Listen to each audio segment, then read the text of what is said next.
কৃষ্ণ মদন গোপাল দেশের প্রধানমন্ত্রীর নাম কি? কি? আসামের মুখ্যমন্ত্রীর নাম কি? গৃহমন্ত্রীর নাম কি? এদিকে দেখো বাবা। এই জয় শ্রীরাম। রাষ্ট্রপতির নাম কি? আরো দ্রৌপদী, হ্যাঁ,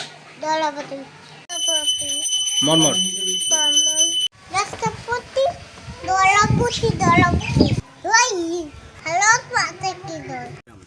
তো আপনারা দেখতে পাচ্ছেন একজন ছোট শিশু, ওনার মুখে দেশের প্রধানমন্ত্রীর নাম, রাষ্ট্রপতির নাম, মুখ্যমন্ত্রীর নাম বলছে। তো আপনার যদি ভিডিওটা ভালো লাগে বেশি বেশি শেয়ার করুন, লাইক সাবস্ক্রাইব করুন, যাতে সবাই দেখতে পায়। হরে কৃষ্ণ, জয় শ্রীরাম।